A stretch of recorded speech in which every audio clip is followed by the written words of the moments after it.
Hello, and welcome to Day by Day True Crime Stories, the podcast where we explore a different crime or justice milestone from this day in history. I'm your host, Kona Gallagher, and today is October 20th. On this day in 2008, just before dawn in Little Rock, Arkansas, the city was still asleep. At a small house in the Heights neighborhood, a mother made her usual wake-up call to her daughter. It was something she did every morning before her shift at the local TV station. Her daughter never missed that call, not once. But this morning, the line rang and rang. Patty Kennedy tried again, still no answer. So she grabbed her keys, drove across town, and stepped into a silence that didn't feel right. Her daughter, Ann Presley's car, was still in the driveway, but the back door was cracked open. Upstairs, she found her daughter badly beaten and barely breathing.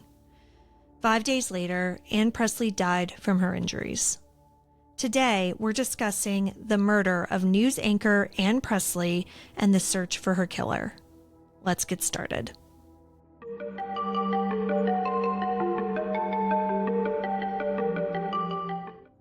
Morning television is built on routine.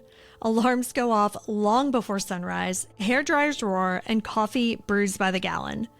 For Ann Presley, that routine was part of who she was. She was sharp, prepared, and ready to light up the daybreak broadcast every morning on KATV. But on Monday, October 20th, 2008, the rhythm broke. Her producers couldn't reach her. The phone kept on going to voicemail. Her mother, Patty, knew something was wrong, so she drove over, and she walked into a scene that every parent dreads. The back door open, a quiet that didn't belong, and her daughter unresponsive and beaten beyond recognition. Paramedics rushed Ann to St. Vincent Infirmary.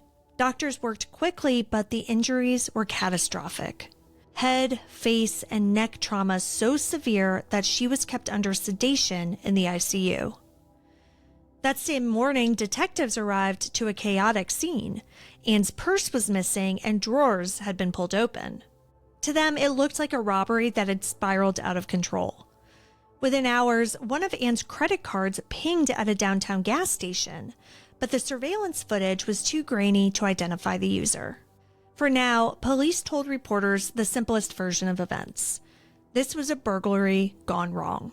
There were no signs that she was targeted because of her job. In the newsroom, her chair sat empty.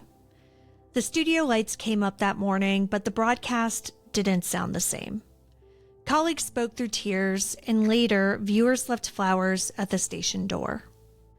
Then, 5 days later, on October 25th, with her parents by her hospital bed, Ann died from her injuries. Outside her little white house, candles and photos appeared overnight, a makeshift memorial for a woman the city had watched every morning on TV. Detectives worked through what evidence they had: fingerprints, fibers, and swabs from inside the home. It took weeks, but eventually a lead came from nearly 100 miles away in Marianna, Arkansas. A local detective noticed similarities to another unsolved case, a home invasion and sexual assault from the previous spring. The suspect in that case was a 28-year-old man named Curtis LaVelle Vance. When questioned, Vance provided a DNA sample. When the state crime lab ran it through their system, the result was instant. It was a match to DNA recovered from Ann Presley's home. On November 26, 2008, police released Vance's name and photo at a press conference. Within 90 minutes, after a flood of tips, officers tracked him down and arrested him in central Little Rock. Investigators credited forensics for breaking the case, saying, quote, "This one was made on DNA," end quote.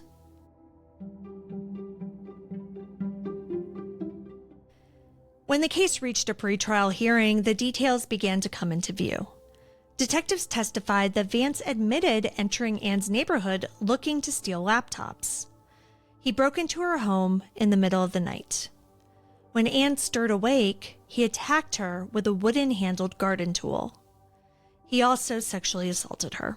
Prosecutors said it was an opportunistic crime. It was violence with no reason, no connection, and no plan beyond theft that became murder. For her parents, sitting through those hearings meant reliving that morning again and again.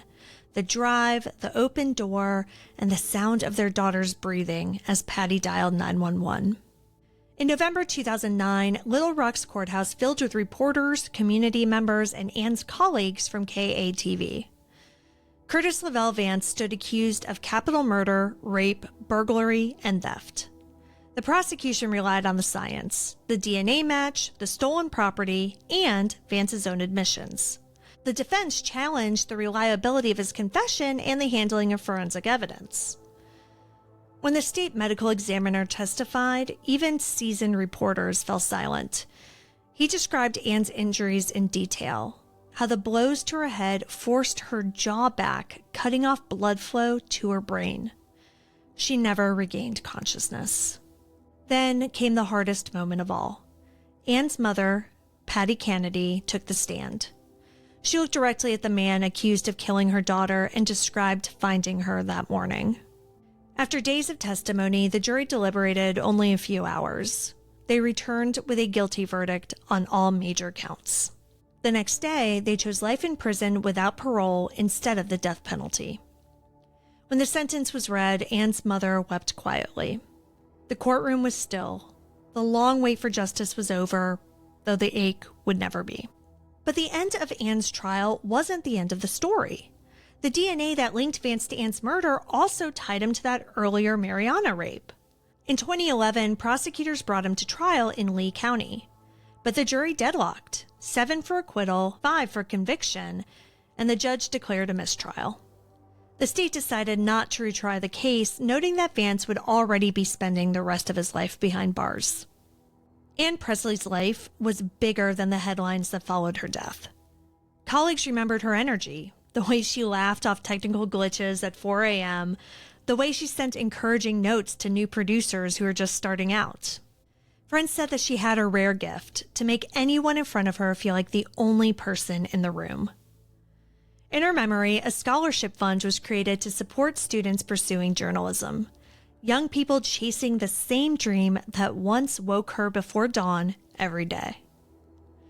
Today, people in Little Rock still talk about her, not just as a news anchor, but as a daughter, a friend, and a reminder of how fragile ordinary mornings can be. Thank you for joining me on today's episode of Day by Day True Crime Stories. If you found Ann's story compelling, please subscribe, rate, and review the podcast. It'll help us grow. And be sure to join me again tomorrow as we explore another significant event in true crime history.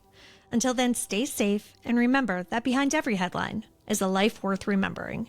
Day by Day True Crime Stories is a Little Monster production. Hey, you can do it!